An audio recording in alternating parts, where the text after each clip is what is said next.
Good evening.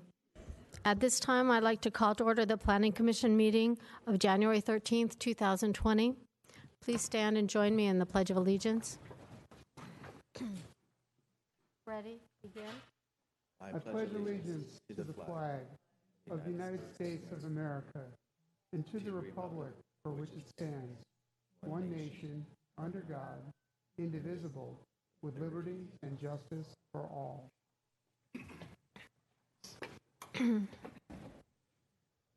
Will the Secretary please call the roll?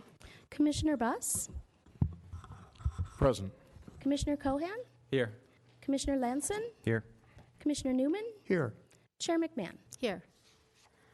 Item number 4, are there any written comments, announcements, or continuances at this time? Yes, Chair. There is a supplemental packet this evening that relates to item 8A on the agenda. It includes additional pages that were omitted from one of the attachments for that particular item. Thank you. Item number 5 is public comments. Now is the time for public comment. At this time, any person may address the Commission regarding a city planning matter that is not on the evening's agenda. Should the Commission wish to discuss an issue raised by a member of the public, the issue will be referred to staff for scheduling on a future agenda. Anyone who'd like to speak under public comments must complete a speaker card and file it with the recording secretary before the public comments portion of the agenda is called. The speaker's remarks should be addressed to the Commission as a whole and not to an individual commissioner or staff member. Unless otherwise provided by the Commission, speakers are limited to 5 minutes. The monitor in front of you will show you the remaining time you have. It doesn't appear that we have any speaker cards for public comments. Okay. Next, we have the consent calendar with the minutes of November 18th, 2019. Do any of my fellow commissioners have any comments or a motion to approve the minutes?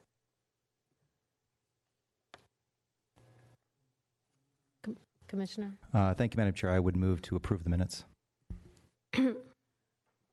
Will the Secretary please prepare us for a vote? Motion carries 5-0.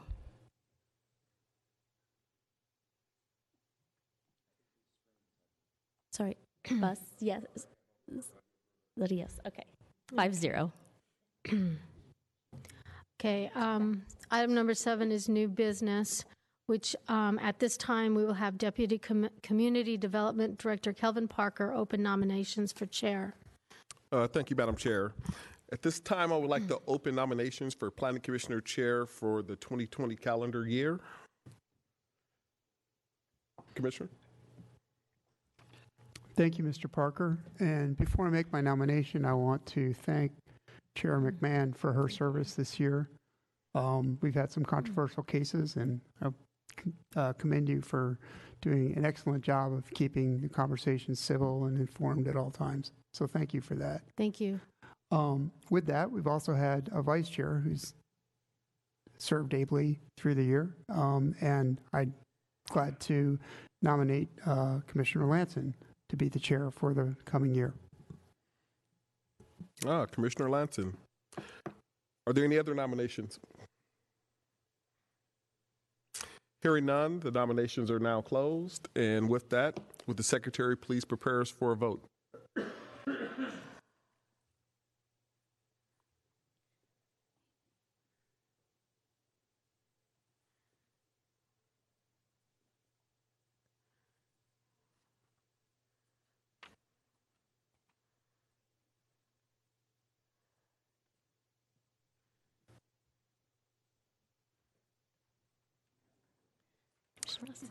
Motion carries 5-0.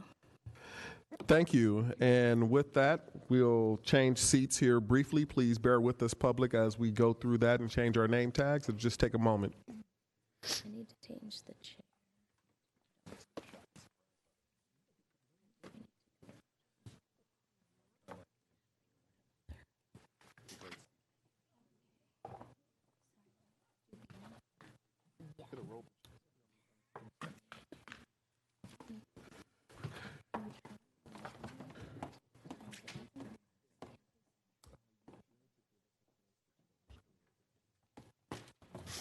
While we're in the process of changing names, I wanted to share Commissioner Newman's comments.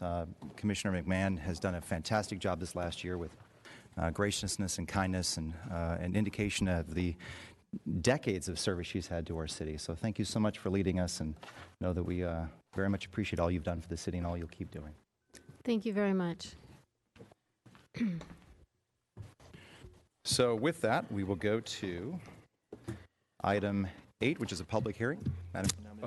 Oh, I'm sorry. We will not do that. We're going to actually go back and open nominations for vice chair for the year 2020. Do I have any nominations?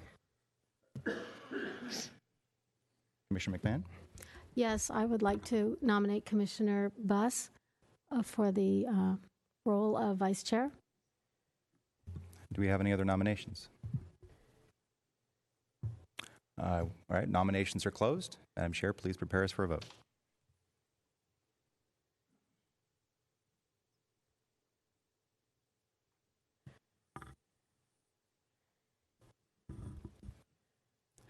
Motion carries 5-0.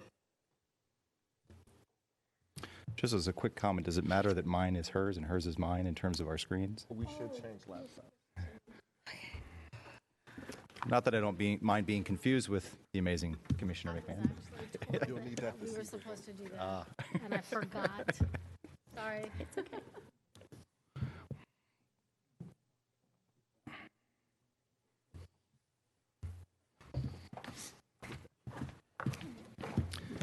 Congratulations, Vice Chair Buss. I know you'll do a fantastic job this year, especially when I'm not around, if that happens. Thank you, sir.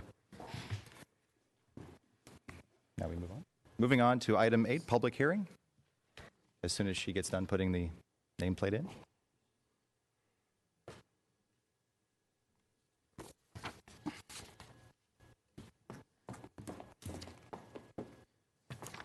Okay. Okay, item 8, the public hearing. Please open the public hearing.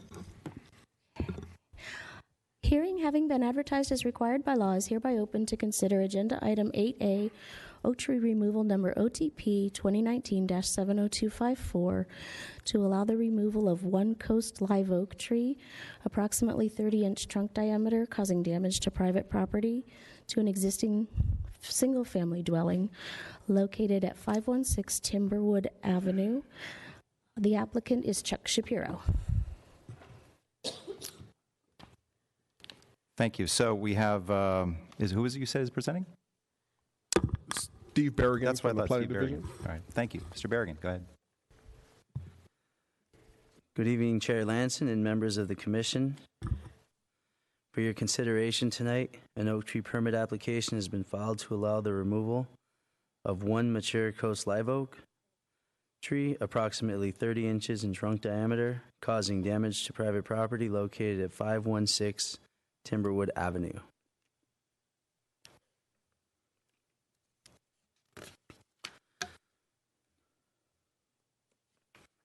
If you take a look at the PowerPoint, this is the project location within the Wildwood area, south of Wildwood Avenue, off of Avenida de los Arboles, near Wildflower Park.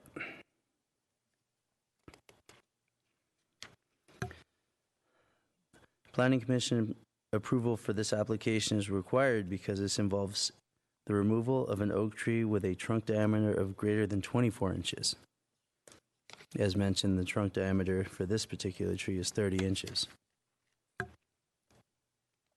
The project site is approximately 5,850 square feet in area and built in 1990. The original landscape plan intended a cherry plum tree to be planted within the front yard area. However, the developer planted a coast live oak. The tree has overgrown its current location at 30 inches in diameter.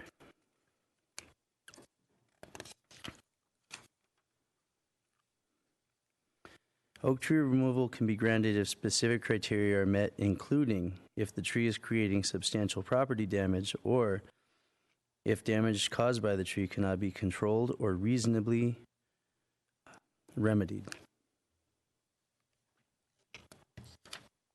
The tree currently stands at 50 feet high with a 45-foot crown. The trunk is approximately 15 feet from the home, and the roots are growing underneath the driveway and the foundation. Branches and roots have interfered with the public right-of-way.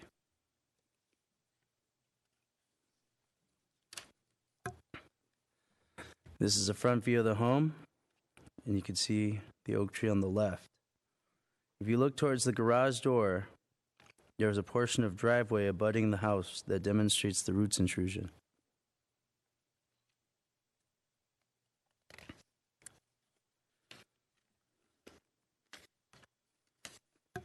Notice the proximity to the public right-of-way.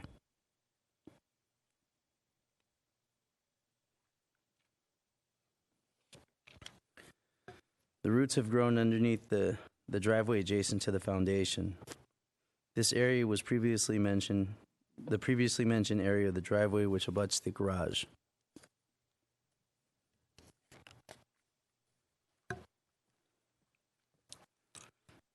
The city consultant agrees that the tree is causing property damage. He recommends root pruning and root barriers to mitigate root intrusion. However, it likely needs to be replaced every 5 years if it works. This may cause negative impact on the tree, resulting in tree failure.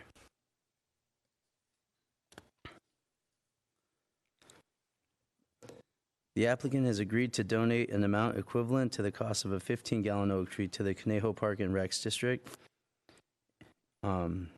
Additionally, after speaking to Mr. Wilson, our certified arborist and the municipal specialist, we believe there are new tree pallets better suited for the replacement tree in the front location. Therefore, we are recommending to modify condition number 4.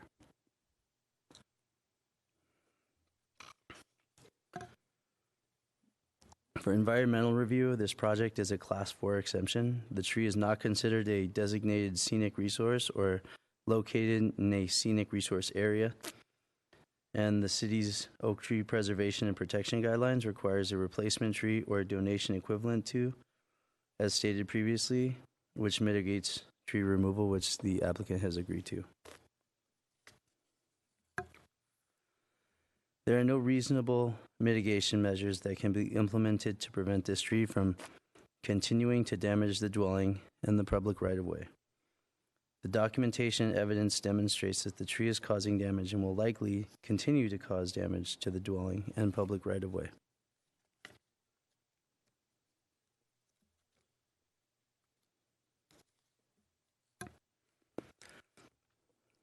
Staff is recommending that the Planning Commission approve this project based on the findings in the staff report and subject to conditions of approval with the modification of number 4. And as mentioned, Mr. Wilson, our certified arborist and municipal specialist, believes there are new tree pallets better suited for the proposed location. Therefore, we are recommending the language you see on the PowerPoint. Staff, including Mr. Wilson and Kari Finley, Planning Division Manager, and myself, are available for any questions. Thank you, Mr. Berrigan. Commissioners, questions? Okay. Thank you, Chair Lanson. And thank you, Mr. Berrigan, for your presentation.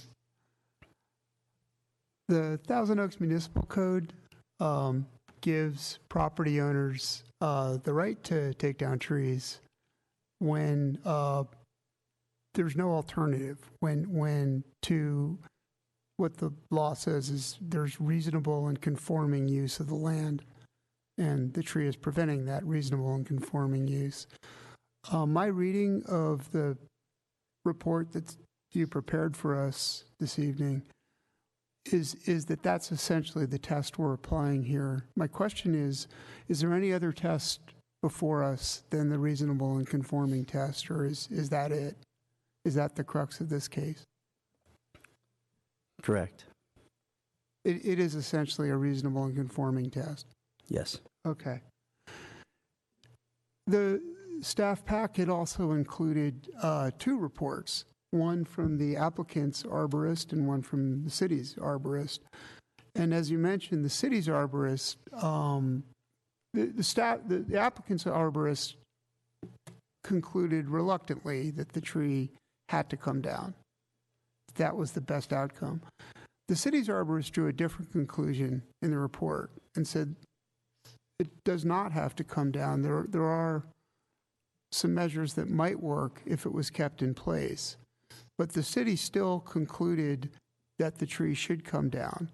So I'm wondering what went into the decision to draw a different conclusion than was presented in the city arborist report.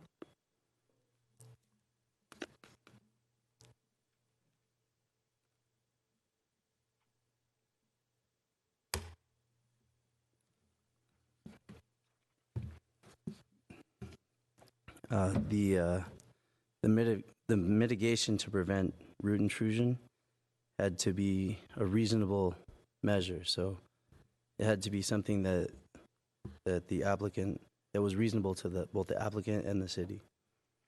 And both the city and the applicant felt that those mitigation measures were not reasonable. Is that correct? Correct. Okay. I know we've been through this before, but there's a question about replacement ratios. And I apologize that I'm bringing this up again, but for the benefit of anyone listening on TOTV, we have some cases where the recommendation is to replace any oak tree or protected tree that's removed at a 3-to-1 ratio. And what's proposed this evening is a 1-to-1 ratio. And can you just quickly explain where 3-to-1 or 4-to-1 ratios apply and where 1-to-1 ratios do?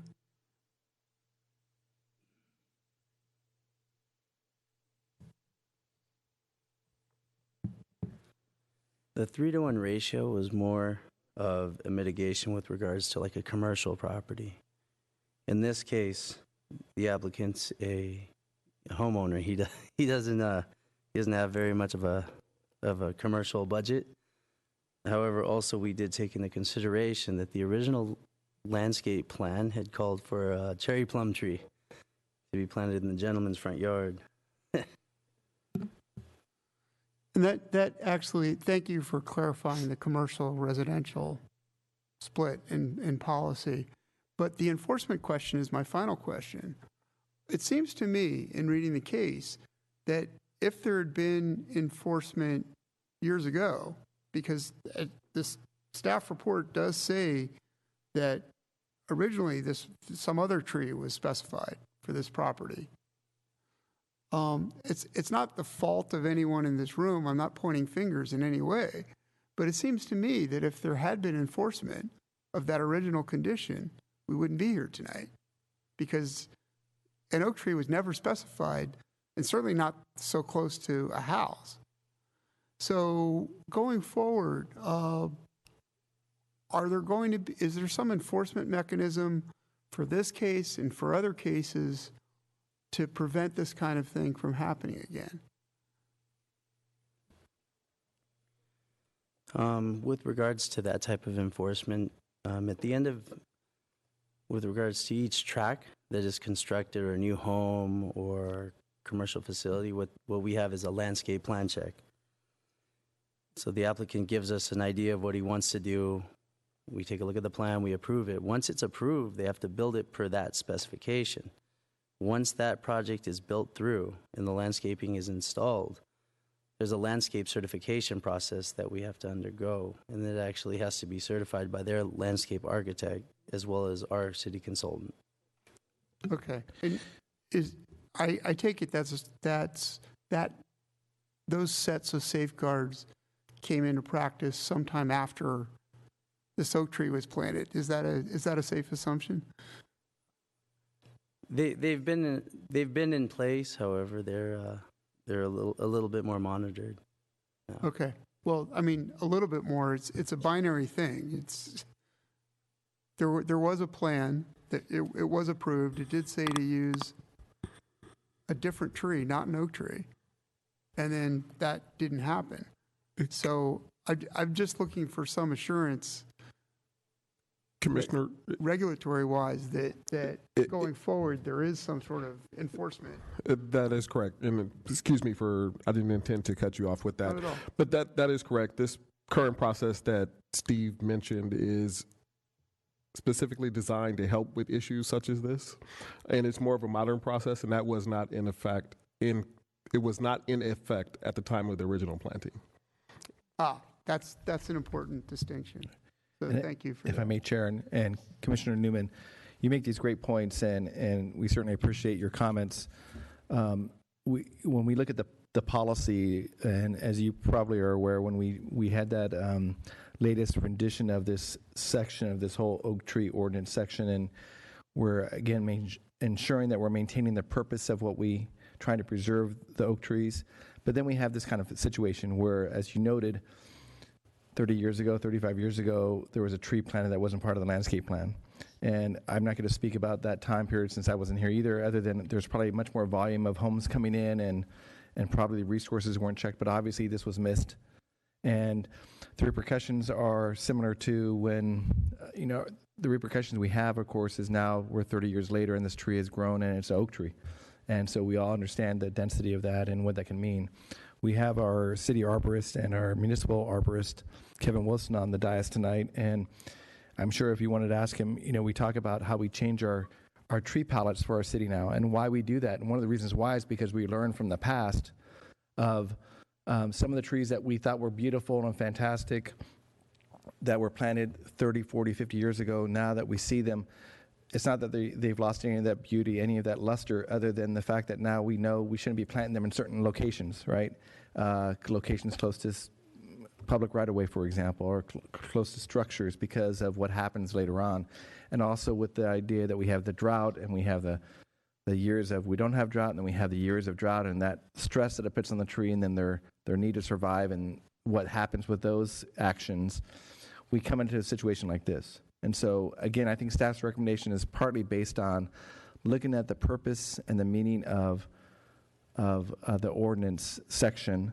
And as you noted, if you look at the administrative decision for example, the CDD director, when he has to decide the replacement ratio, right, you have to look at the circumstances, and that's what you're doing tonight too. And that's why the code says the body that's making the decision has to look at the circumstances. And we felt that based on all these the totality of the circumstances, we felt that, or staff felt that this was an appropriate 1-to-1 ratio. I think Mr. Berrigan also mentioned that the condition of replacing it with the same tree. You can ask Mr. Wilson, he's much more qualified than I am, but we decided after talking to him that the recommendation would be to have him replace a tree that would be, or the recommendation is to replace a tree with something that's appropriate based on CDD decision. Because Mr. Wilson can say the cherry plum tree that was from 1990 is not in our tree palette today, and it probably doesn't make sense for us to be advising to put one in there that's no longer in our tree palette. So we want to be consistent with that, and that's why there was a change to condition number 4. I appreciate your walking us through that. I'm glad to hear there is a more modern regulatory and enforcement framework in place, and I'm glad, especially since we have in the past, Mr. Wilson, reviewed the pallets that you've helped prepare, that we're actually using those pallets today. So I appreciate that very much. Thank you. Thank you, Commissioner. Yeah, I'd like to point out that the Forestry Master Plan that was utilized back in 1990 was adopted, I believe, in 1989. And there wasn't a lot of knowledge at that time about the right tree in the right location. At that time, the philosophy was to plant a lot of big trees throughout the city. And now, 30 years after the fact, we've realized that planting big trees is great, but it's not always the best thing when you're planting next to infrastructure. And so now our philosophy is the right tree for the right location. And that's why we updated the Forestry Master Plan last year. And so we have a pretty comprehensive palette that the applicant can select from, and it would work wonderfully on that street in that location. It's just unfortunate that that's a beautiful tree, but it's the wrong tree for that location. It is doing damage. And thank you for updating the palette to be more appropriate. Appreciate that. That's all I have. Thank you, Mr. Chair. Thank you, Commissioner Newman. Any other questions, commissioners? Commissioner McMahon? I just have one question. I went and I looked at the trench, and there's a lot of roots right at the surface in the trench. Do we have any idea of how deep those roots go right there? I'm probably best suited to answer that question. When you have development and the lots are graded, they're compacted and the soils are compressed. And it's unfortunate that due to that compression, tree roots really only can thrive in the upper 2 feet of soil.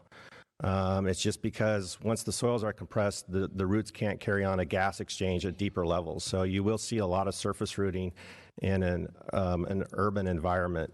The exception is when you have utility lines that are trenched in after the compaction has taken place for such things as water lines or wastewater lines. Roots are opportunistic. They grow out in it like the spokes of a bicycle. And so if they run into a trench, they'll follow that trench for as long as they possibly can. But and they will grow deep. But if there's nothing, no trench there, or the soils haven't been loosened up through mechanical means, the compaction will force those roots to grow in the upper 2 to 3 feet of soil. Thank you. That's all. Any other questions, commissioners? Commissioner Buss? I've got one quick question as well. I went out and looked at the property, and so I'm guessing we've got roughly about 20, 25 feet of front yard there. And we're asking them to remove, if they remove that tree, to grind down the stump and plant a new tree there. I just want to make sure that we're all in agreement that a tree makes sense there, considering the size of that front area and what we do have underground as far as public right-of-way and utilities. So I think for that location, our biggest concern would be the wastewater lateral because it's fairly close to the existing tree. That said, the materials are PVC, and so a smaller size tree really shouldn't impact the sewer lateral. There's a lot of trees that are available that are noted in the updated forestry master plan that would be suitable for a yard of that size. It could be anything from a crepe myrtle to a strawberry tree to a Chinese pistache to a Bradford pear. There's a fairly good selection that they can choose from. And at full maturity, they won't be an issue. No, sir. Any other commissioner comments? Commissioner Cohen. Just a quick question regarding the mitigation tree. Has a site been identified at a local park nearby the project site? Typically, as the condition reads, we have them donate money to CRPD, and then they determine where it's most likely to be needed and what the appropriate location is. Thank you. With no further questions, I'll just have actually just a few. First of all, did you receive any comment, objection, anything from any of the neighbors? No. No comments or correspondence was received. Okay, and I'll confirm with the applicant, but I want to make sure that your understanding is they approved the modified condition 4 that's on the screen here? Correct. Any other questions, commissioners? Okay, with that, we will go to the applicant, Charles Shapiro.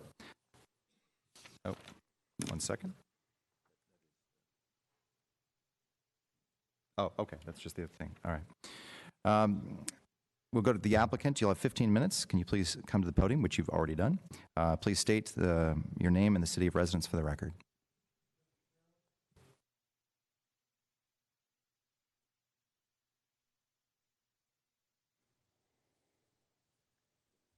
Want to put that on presentation mode?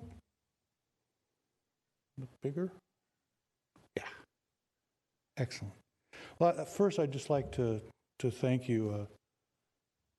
Excellent questions. I've been in the facilities management business at Lockheed for 40 years, so I'm a little familiar.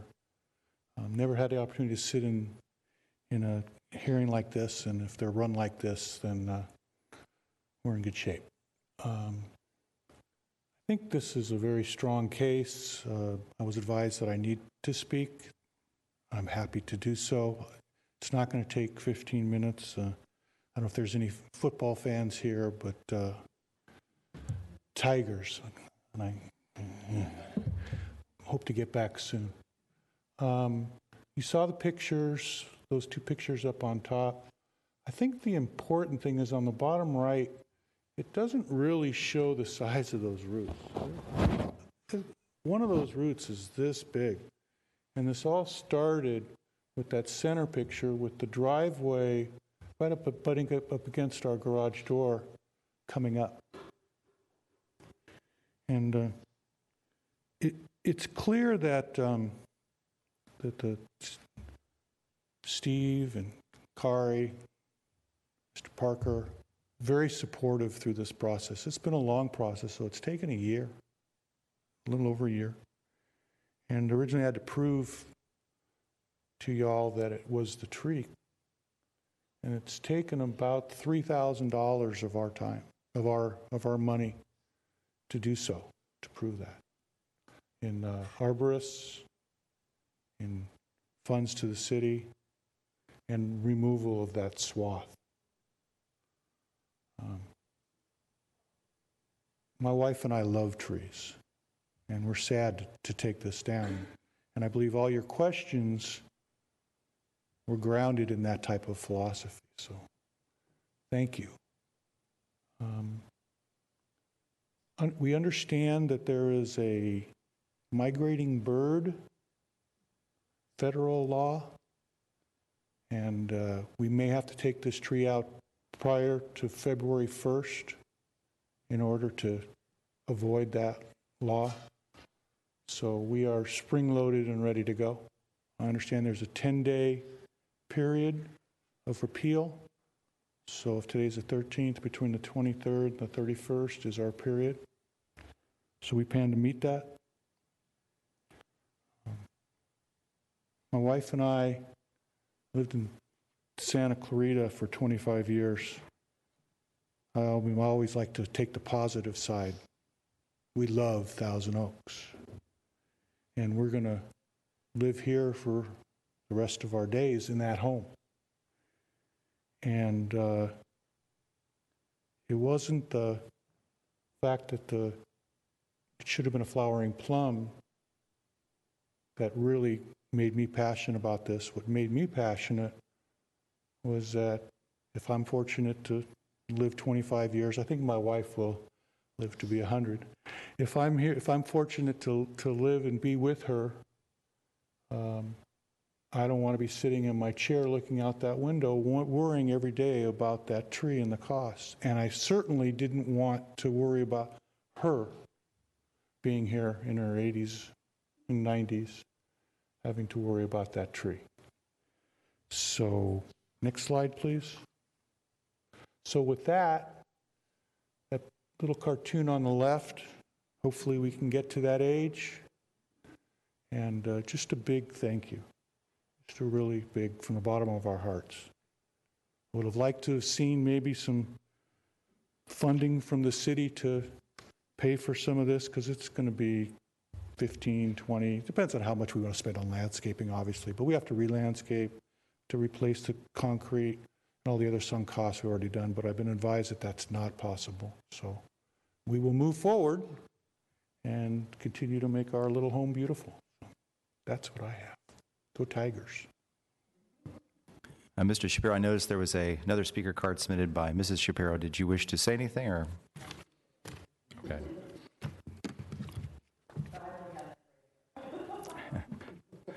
Thank you, Mr. Shapiro. If there's other questions, we may bring you back, but thank you. Thank you very much. I have 6 written statement cards in favor of the application, and I have 1 additional speaker card I just received. Actually, I'll read the comments here. We'll go to public comments. Anybody here will have to fill out a speaker card if you'd like to say something about the project under consideration. Public speakers will have 5 minutes each. Please state the name, your name and the city of residence when you come up and speak. We have, again, 1 speaker card from Lily Abercrombie, I believe. Yes, come up to the podium there and please state your name and city of residence. And again, the name is basically to make sure that I got the pronunciation correct. Good evening. My name is Lily Abercrombie. I've been a resident of Thousand Oaks for ever and ever since I landed in California. And I'm here in support of our neighbors, and not just the Shapiro family, but all of our neighbors. because no one wants to live in a concrete land, right? At the same time, we have to be careful with the trees that are next to our property because it's scary for any of us. So I'm really supported. I live next door to them. We walk our puppies. We know how important it is. So I strongly support, because we don't want the properties of Thousand Oaks to be devaluated. If there's an oak tree, what are we going to do with our city, right? We want to make sure our city stays financially stable and our residents are stable. So I'm just here supporting my neighbor to please, I just heard the good news, to please remove the tree. That will be for the safety of everyone. That's all. Simple. Thank you. Thank you, too. One thing, Mr. Shapiro, if you could please come back up to the podium for a second. And could you please, to Bergen, put back modified number 4? I just want to make sure we're all on the same page. There was a modification to condition number 4 with regard to the tree replacement, and I just want to make sure that you were in agreement with that modification. Steve called me and told me, you should know that you can't. Oh, sorry about that. Have him go back to the podium. You go back to the podium and we'll read it. We'll read it verbatim. Yeah, I can read it to you. So, modified condition 4 says tree removal mitigation. Prior to the removal of the subject oak tree, the applicant shall provide a donation equivalent to the cost of a 15-gallon oak tree to the Caneo Recreation and Park District in order to comply with the city oak tree ordinance. Additionally, and here's where the modification is, additionally, the applicant will be required to plant an appropriate on-site replacement tree approved by the Community Development Department within the front yard area. Yes. I believe, is Mr. Wilson, is that? Yeah, I believe if you take my call, I'll be calling Mr. Wilson to get his idea of what... But is that condition acceptable to you? Yes, sir. Okay, I just wanted to make sure that there was no misunderstanding. Thank you. Thank you.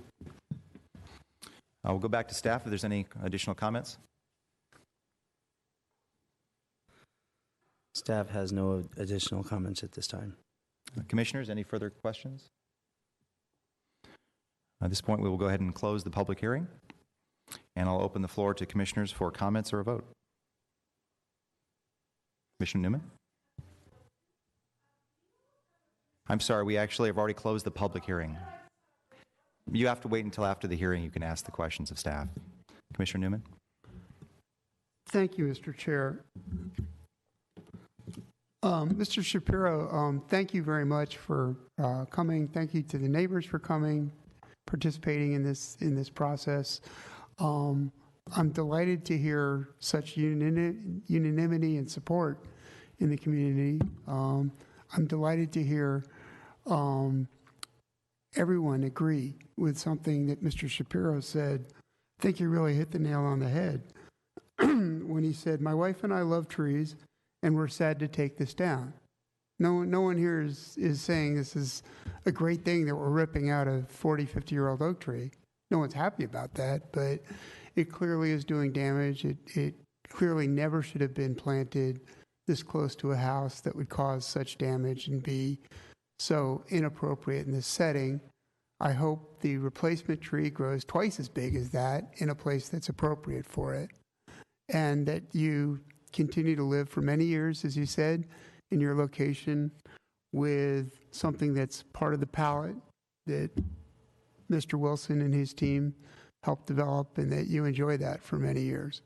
So with that, I'm going to recommend that I'm going to move that we approve OTP 2019-70254 based on the findings and with the modification agreed to tonight.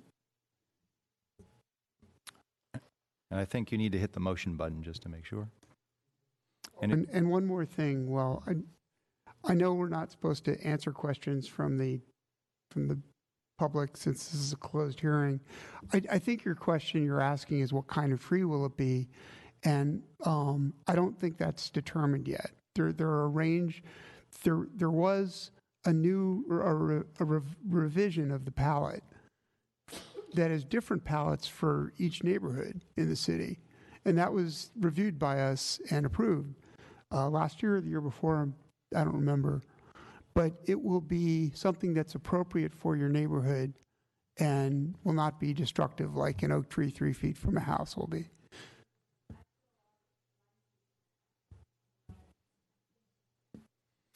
All right, so other commissioner comments. Commissioner Buss. I just wanted to follow up. Thank you, Mr. Berrigan, for the wonderful presentation. Mr. Shapiro, you were extremely entertaining. That was the best presentation I've seen in a long time. So I very much appreciated that, and even more, I appreciate the fact that from the public comments and from the written comments, your neighborhood's very much in agreement. They appear to love you very much, and this is the kind of neighborhood I love in Thousand Oaks, and I'm very excited to see that. So thank you very much for coming out. Commissioner Cohen, did you have any comments? I'll just have a brief one. Looking at the tree reminded me of my teenage son who was growing to about 6'5", and trying to place him in this small little bed, and at some point kind of outgrows the process of what was intended. So I again, obviously see the absolute need for this, and I'm in favor of the motion. So with that, please, Madam Clerk, prepare us for a vote.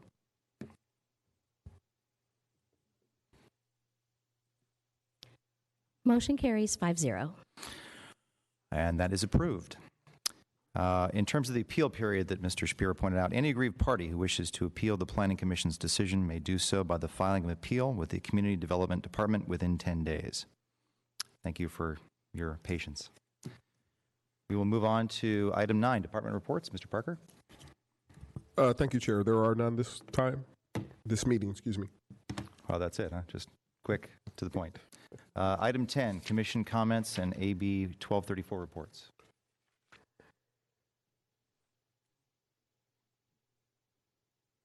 Anybody? I just want to say one brief thank you to my fellow commissioners for supporting me in this process. I will continue to do everything I can to try to bring this process to where it was supposed to be. And again, I've had great leaders in terms of Commissioner and Chair Newman beforehand, and Commissioner Nichols, and obviously Chair McMahon. This is an amazing body and a bunch of people who really care about the city. And I'm just so proud to be part of this process. So thanks all of you for supporting me in this process. And again, thanks to my wife, Hollis, and my kids, Matthew Madison, for supporting my reconnaissance missions that I do all throughout the city. Any other comments? All right. Commissioner McMahon? I just briefly want to thank the staff for your support of me, my first time as chair. You were so helpful, so helpful. I really appreciate everything you've done. And my fellow commissioners, you have been great. Like I said, it was my first time as chair, and it went fairly smoothly, and I think it's because of all of you. So thank you very much. Item 11, staff update. Thank you, Chair. Prior to tonight's evening, I passed out a notification that there will be a Planning Commissioners Institute March 4th through 6th. Staff will be reaching out to confirm attendance for those who have not attended that particular Planning Commissioner training opportunity. Additionally, we have a meeting scheduled for January 27th. There is an item that is noticed, and we're looking forward to having that meeting. With that, we will adjourn the meeting to 6 o'clock p.m. on January 27th, 2020. Good night, Thousand Oaks.